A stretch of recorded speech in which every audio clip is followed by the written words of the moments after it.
आज Doubtnut app download करें। Doubtnut पर अपने सभी गणित, रसायन विज्ञान, भौतिक विज्ञान और जीव विज्ञान के डाउट्स का करो सफाया। बस प्रश्न की फोटो खींचो, एक ही प्रश्न को क्रॉप करो और तुरंत वीडियो सोल्यूशन पाओ। अभी डाउनलोड करें।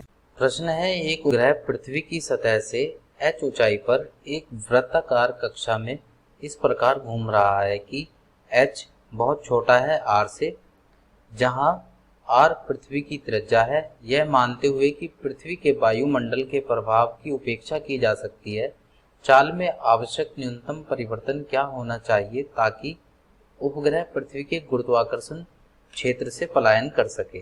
प्रश्न के अनुसार मान लेते हैं हमारी जो है ये पृथ्वी है और इस पृथ्वी के चारों तरफ जो है एक उपग्रह है, वो कुछ इस प्रकार से घूम रहा है। ये उसकी कक्षा है, वृत्ताकार कक्षा है, यहाँ से ये ऐसे घूम रहा है। तो मान लेते हैं यहाँ से इसकी जो ऊंचाई है वो h है, और जैसा कि इस प्रश्न में दिया हुआ है कि h जो है वो बहुत छोटा है r से, तो इसका अगर हम केंद्र देखें तो केंद्र से यहाँ तक की जो दूरी है वो ये आपका h है, यहाँ से यहाँ तक का h दिया है, और इसकी जो यहाँ से यहाँ तक की दूरी है वो r के बराबर है। तो ये पूरा r प्लस h के बराबर होगा। तो अभी हम लोग यहाँ से देख सकते हैं कि जो गुरुत्वाकर्षण बल होगा Fg वो बराबर होगा इसके अभिकेंद्र बल के, यानी कि Fc के बराबर होगा। तो Fg का जो मान होगा वो होता है Gm बटा r e square. r e यहाँ पर जो पृथ्वी की त्रिज्या है, तो मैं इसको r से ही लिख सकता हूँ क्योंकि r ही दिया हुआ है प्रश्न में भी। तो Fc जो होगा वो होगा m v नॉट स्क्वायर बटा यहाँ से जो इसकी जो दूरी होगी वो होगी r प्लस h के बराबर। तो एम वी स्क्वायर बटा r होता है। तो अब यहाँ से हम इस m से m को काट देंगे, और जैसा कि प्रश्न में दिया हुआ है कि r जो है वो बहुत बड़ा है h के सामने, तो हम क्या करेंगे कि इस h को जो है वो नगण्य कर देंगे। तो नगण्य करने पर हमारे पास Gm बटा r की घात 2 बराबर आएगा v नोट की घात 2 बटा r के। यहाँ से ये r कट जाएगा, तो v नोट की जो वैल्यू होगी वो होगी वर्गमूल Gm बटा r के। और हम जानते हैं कि जो गुरुत्वीय त्वरण होता है g, इसका मान होता है Gm बटा r स्क्वायर के। तो यहाँ से जो Gm होगा उसका मान निकाल सकते हैं, वो Gr स्क्वायर के बराबर होता है। तो Gm का मान जब यहाँ रखेंगे तो ये हो जाएगा वर्गमूल Gr स्क्वायर बटा r। इससे इसको काटेंगे तो v नोट का मान निकल कर आएगा अंडर द रूट Gr।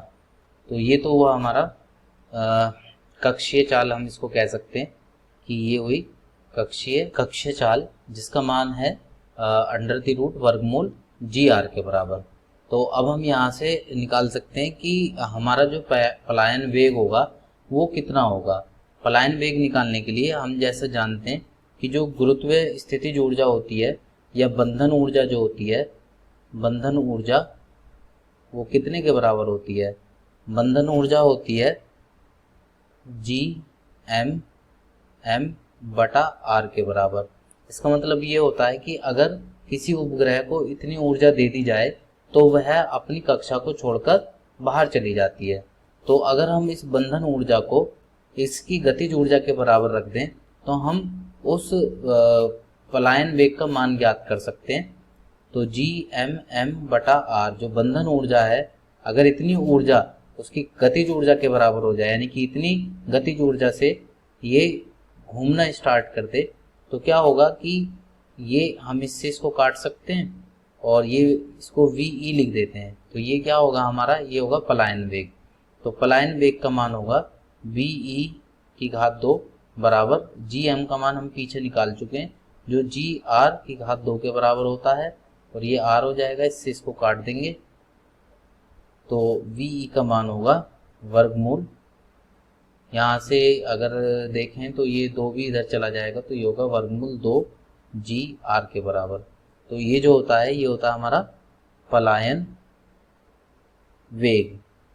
तो जो हमारा प्रश्न था वो ये था कि न्यूनतम परिवर्तन क्या होना चाहिए इसके वेग के लिए। तो वो जो न्यूनतम परिवर्तन होगा उसको डेल्टा वी मान लेते हैं, जिसका मान होना चाहिए वो V E minus V naught के बराबर होना चाहिए। और वी ई अभी हमने निकाला वो है वर्गमूल 2 जी आर के बराबर, और वी नोट जो हमारी कक्षीय चाल थी वो under the root G R के बराबर था। तो यहाँ से हम क्या करते हैं कि यहाँ से वर्गमूल जी आर को जो है हम लोग कॉमन ले लेते हैं, ये उभयनिष्ठ तो ये बचेगा वर्गमूल 2 माइनस 1।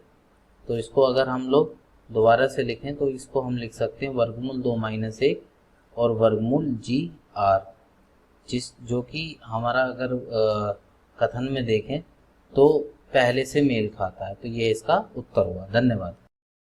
कक्षा 6वीं से 12वीं से लेकर नीट, IIT, JEE वो एडवांस के लेवल तक 1 करोड़ से ज्यादा छात्रों का भरोसा। आज ही डाउनलोड करें डाउटनेट ऐप या व्हाट्सएप करें अपने सारे डाउट्स 8400 400 400 पर।